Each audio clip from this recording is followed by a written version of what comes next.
Olá, meus irmãos, eu vos saúdo com a gloriosa paz do Senhor. É uma alegria poder estar aqui de volta mais uma vez para juntos estudarmos mais uma lição da Escola Bíblica Dominical. Desta feita estamos estudando a lição de adulto da editora Betel, que traz por tema Éfesos, uma exposição sobre as riquezas da graça, misericórdia e glória de Deus. E a lição de hoje é a lição de número 5, que tem por título Membros da Família de Deus. E o textuário está registrado em Éfeso, capítulo 2, 19, que diz: Assim que já não sois estrangeiros, nem forasteiros, mas concidadão dos santos e da família de Deus.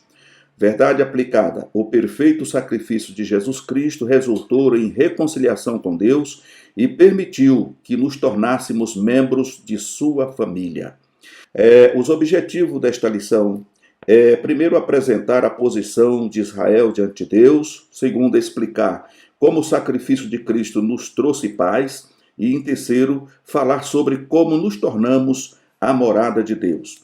O texto de referência está registrado em Efésios capítulo 2, do versículo 11 a 14, que diz: Portanto, lembrai-vos de que vós, noutro tempo, ereis gentios na carne, chamado incircuncisão pelos que na carne se chamam circuncisão, feita pela mão dos homens.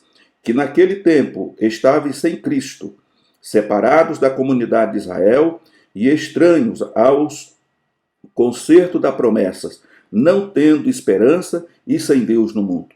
Mas agora, em Cristo Jesus, vós que antes estáveis longe, já pelo sangue de Cristo chegastes perto, porque ele é a nossa paz, o qual de ambos os povos fez um, e derrubando a parede de separação que estava no meio. Louvado seja o nome do Senhor Jesus.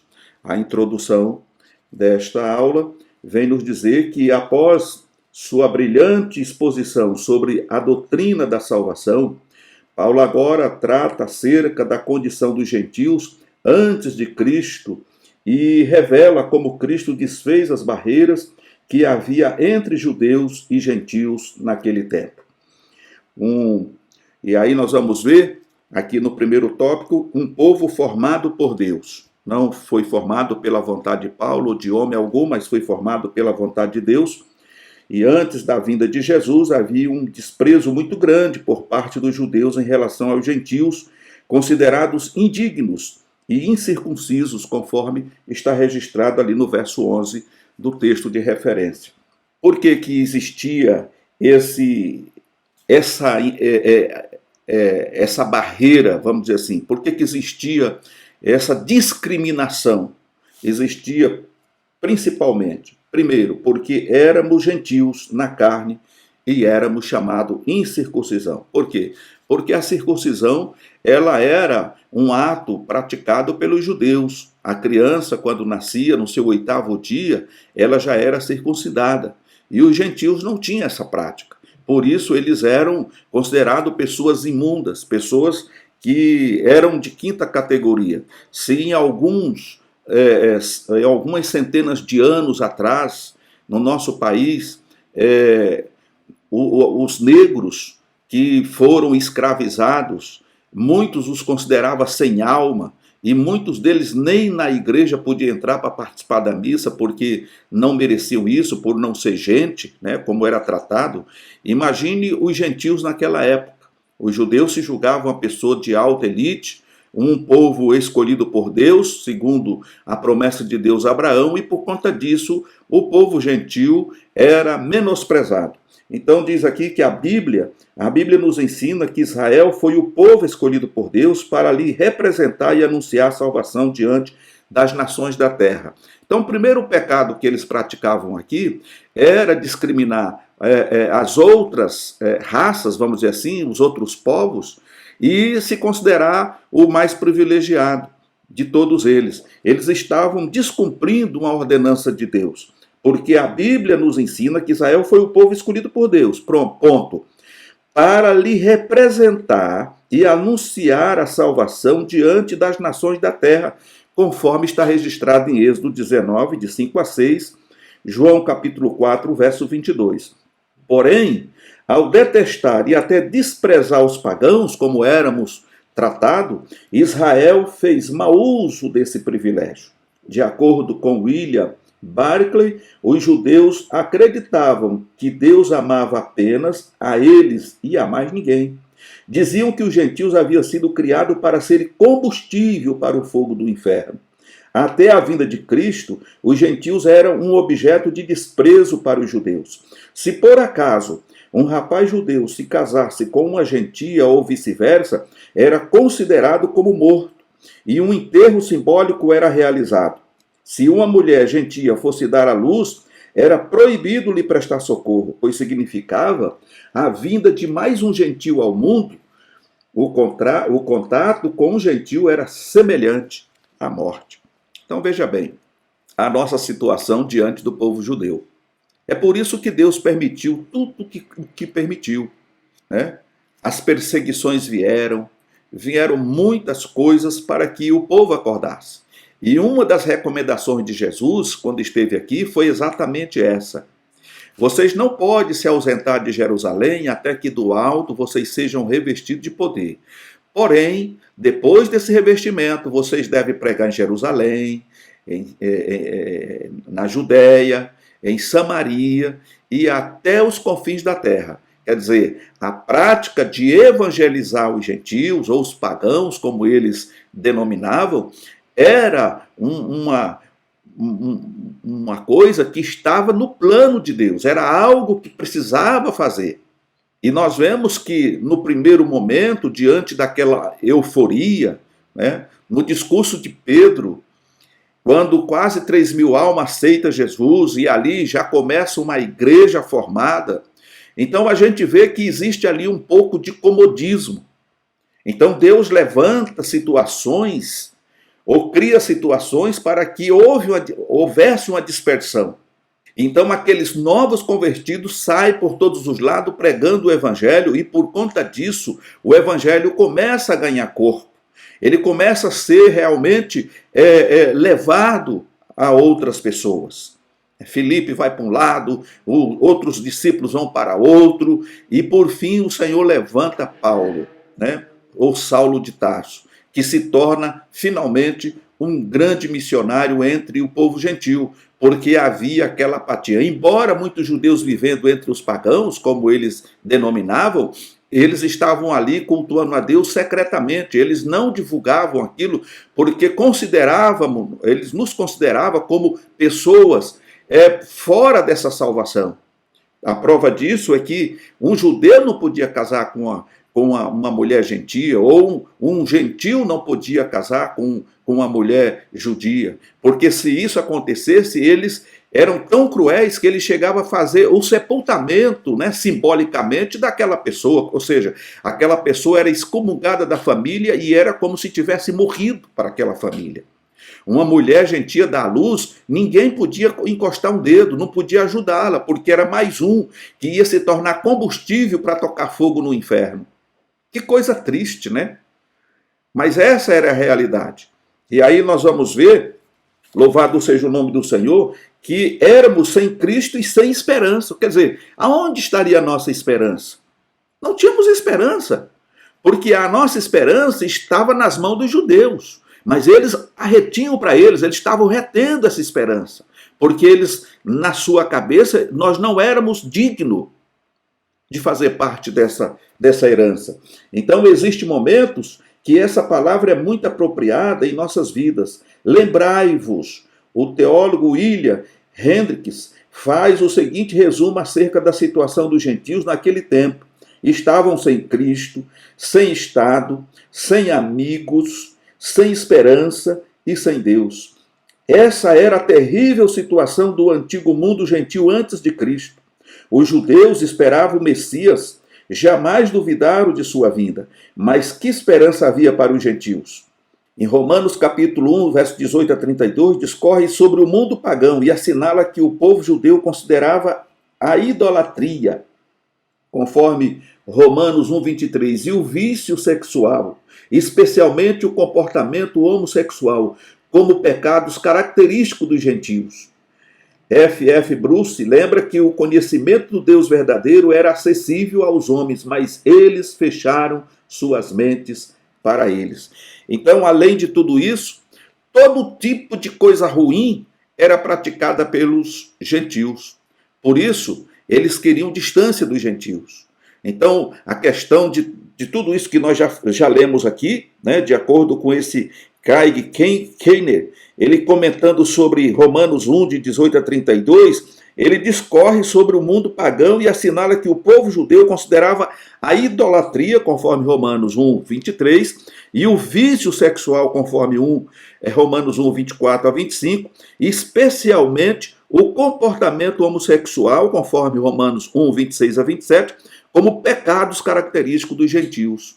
Então, tudo aquilo que está registrado ali em Romanos 1, eles tinham como sendo práticas do povo gentio. E por isso, eles achavam que nós não merecíamos nenhum tipo de esperança e muito menos a salvação que veio para todos, conforme João 3,16. E em terceiro, éramos estranhos às alianças da promessa e sem Deus no mundo.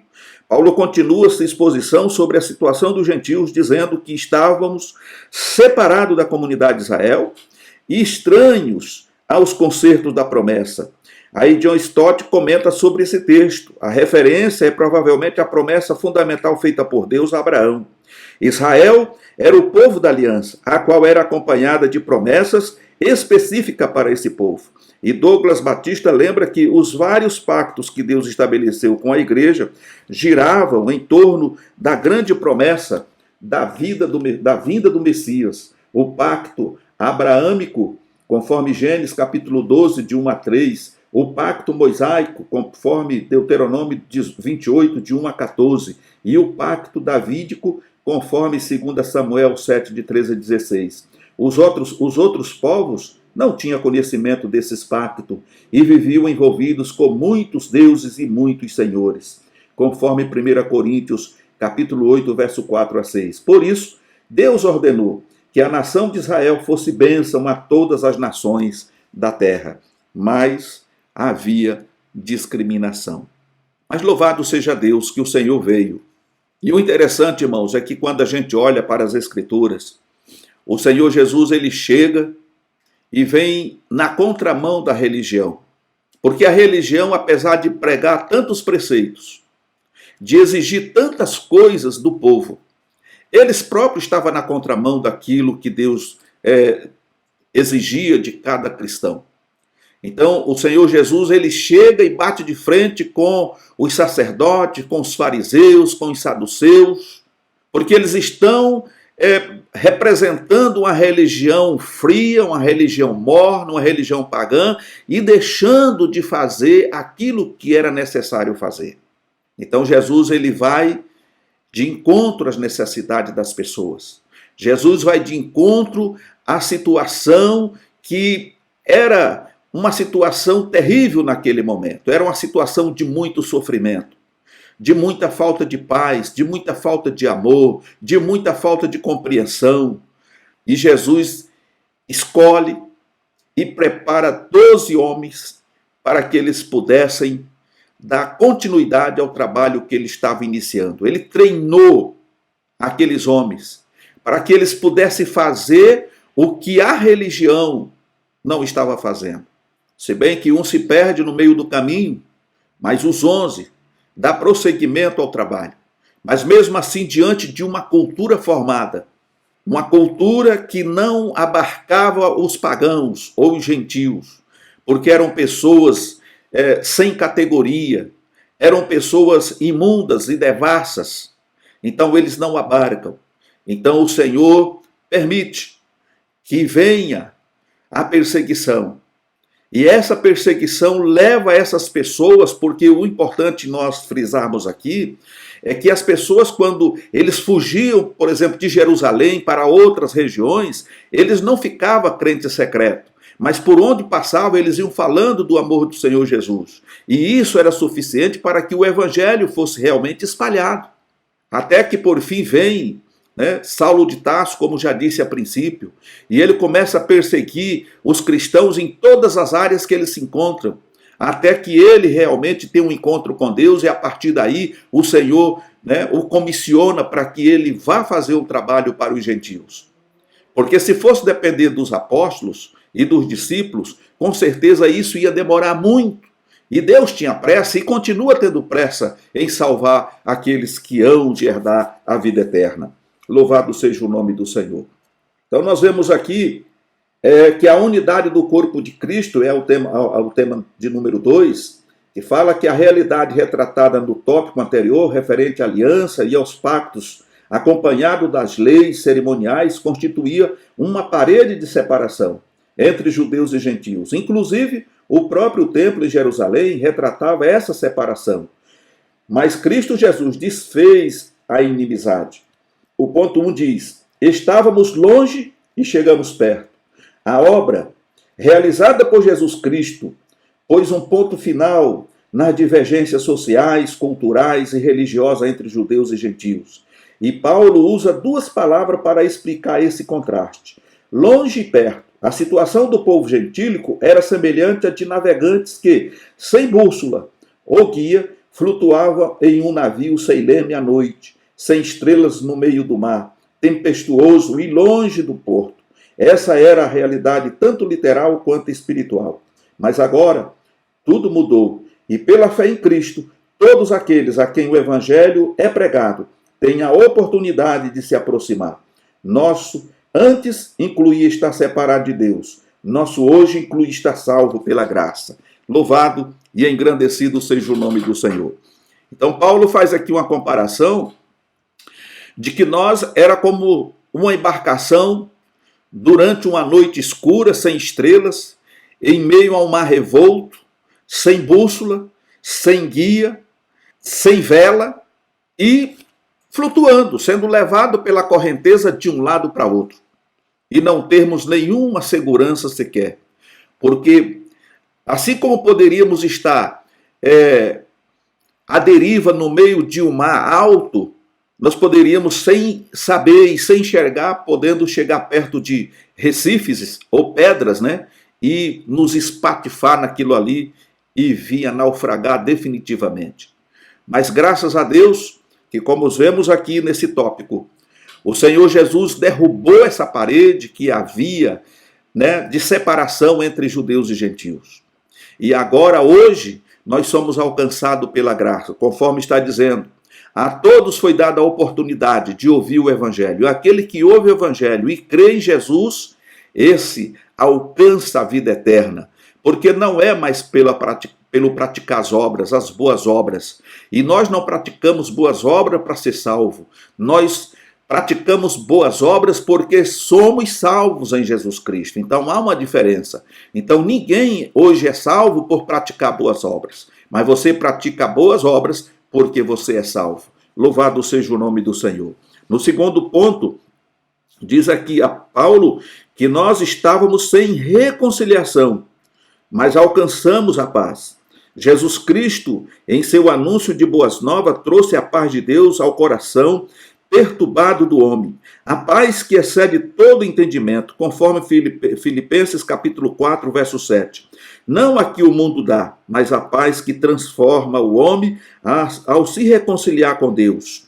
A obra de Jesus Cristo na cruz do Calvário não apenas concedeu a paz entre Deus e nós, mas também estabeleceu a paz entre os dois povos, gentios e judeus. Dessa maneira, e pelo seu sangue, agora todos os crentes são transformados em um único povo, um único corpo. Pelo sangue de Cristo, o pecado poderoso, separador, foi derrotado.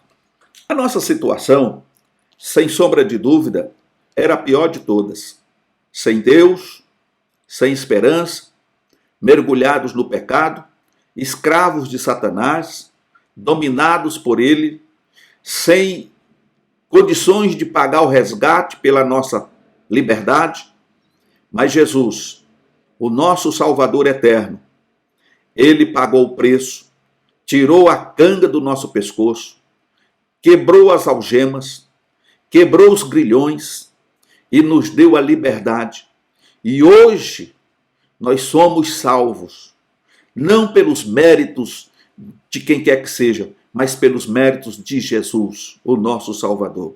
E se cumpriu o que está escrito em João 3,16. Deus amou o mundo de tal maneira que deu seu Filho unigênito, para que todo aquele que nele crê não pereça, mas tenha a vida eterna. Nós cremos, você creu, eu tenho crido, e por isso somos salvos. Nós fomos eleitos desde antes da fundação do mundo. O Senhor nos elegeu, o Senhor nos predestinou. E eu costumo sempre afirmar que muitas vezes as pessoas acham que predestinação é uma coisa diferente. Mas a predestinação, ela é o resultado ou o destino daquele que foi eleito. Então, quando o Senhor nos elegeu, nós poderíamos dizer, e nos destinou para que fôssemos a sua família, para que fôssemos um povo especial, zeloso de boas obras, para que pudéssemos adorá-lo na beleza da sua santidade. Então, a predestinação é essa, é que ao nos eleger e nos predestinar, o Senhor está nos destinando a uma coisa só: ser santo. E como santo, adorá-lo na beleza da sua santidade. Fazer parte desta família santa como filhos adotivos e filhos amados. Então, antes, sem esperança. Agora, com toda a esperança, com a certeza absoluta de que em breve estaremos com o Senhor nos céus. O ponto 3 diz que éramos dois povos e nos tornamos um só povo. Elianai Cabral cita que a cruz de Cristo serviu de elo de reconciliação e também de destruição. Ela foi o imã para a reconciliação dos homens com Deus. E foi também o símbolo de morte e destruição das inimizades existentes entre Deus e o homem. No templo antigo havia uma parede que separava os judeus dos gentios, onde um gentio era proibido de avançar. Agora em Cristo não existe mais parede nem templo. Hoje somos todos iguais diante de Deus.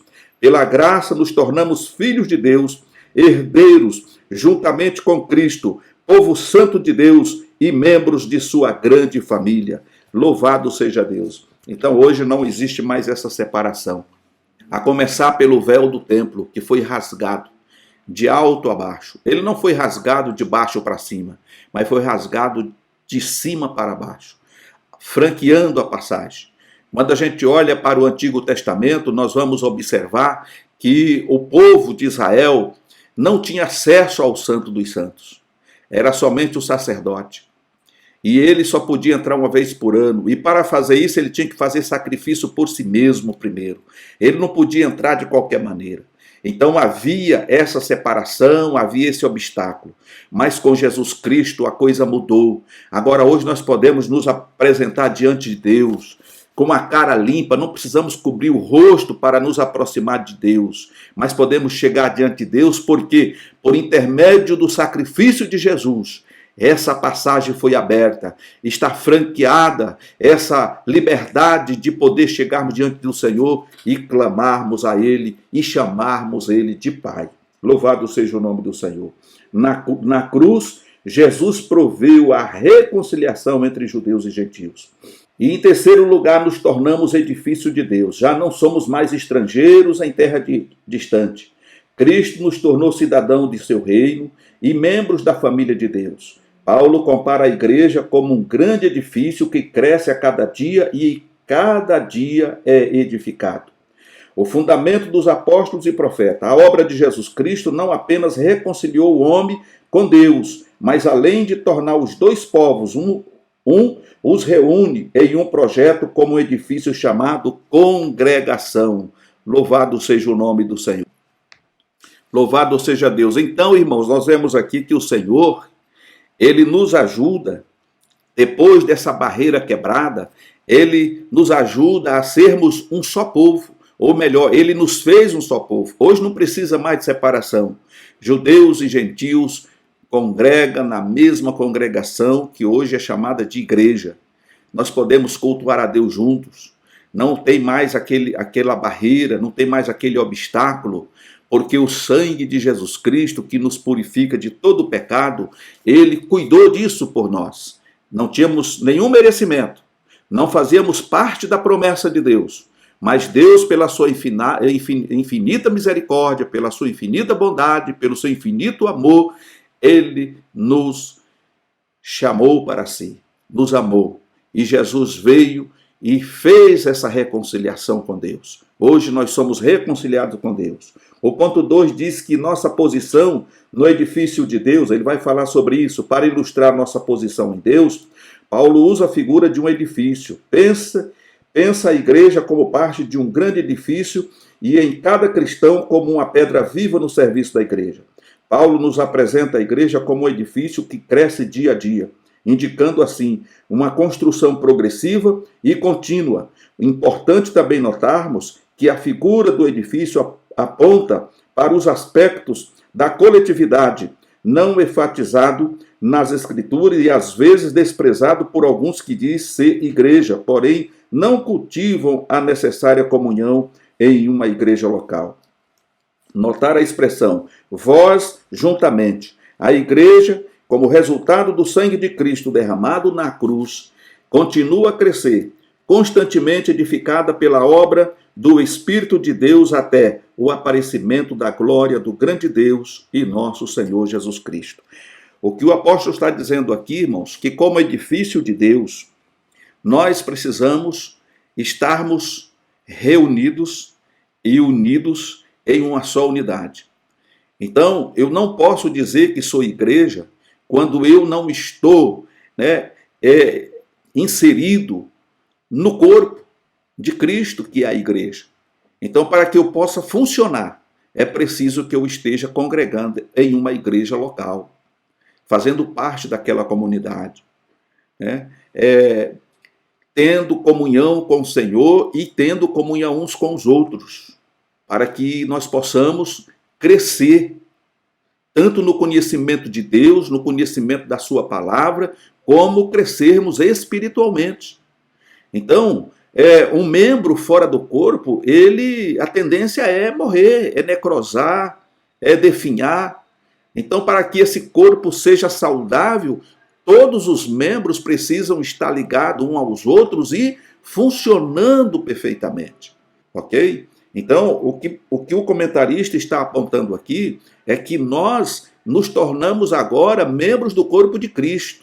Esses membros de Cristo é chamado de igreja, a igreja do Senhor Jesus. E para que eu possa ter vida, para que eu possa funcionar, eu preciso estar inserido nesta igreja ou nesse corpo. Crente fora da igreja local, que não participa das reuniões, que está fora, ele não pode dizer que é uma igreja.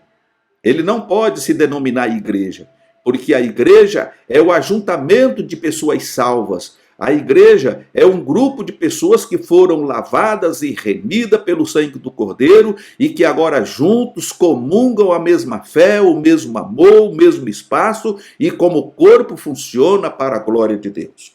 E em terceiro e último ponto, nós vamos ver que, além de tudo, nós somos morada de Deus em espírito. Nossa posição em Deus é digna de nota. Recebemos uma salvação muito poderosa em Jesus Cristo, como gentios, estávamos totalmente fora de qualquer promessa da parte de Deus e de um Salvador. Mas a expiação de Cristo não somente tornou possível a nossa entrada ao templo, ele nos tornou seu próprio templo, sua habitação através de seu próprio Santo em nós. Ou melhor, através do seu Espírito Santo em nós. Ou não sabeis que o vosso corpo é o templo do Espírito Santo, que habita em vós, proveniente de Deus, e que não sois de vós mesmos? Tal verdade revelada, que somos templo do Espírito Santo, deve despertar-nos para o fato de que não devemos pensar acerca de nós mesmos como independentes, como se tivéssemos plenos direitos sobre o que fazer com o nosso corpo, como muitos gostam de expressar. Então aqui fecha o que nós já frisamos aqui. Eu não posso ser um crente ou um cristão independente. Eu preciso estar em comunhão com os demais membros que compõem o corpo de Cristo. Eu me tornei um edifício de Deus, morada do Espírito Santo, templo do Espírito Santo.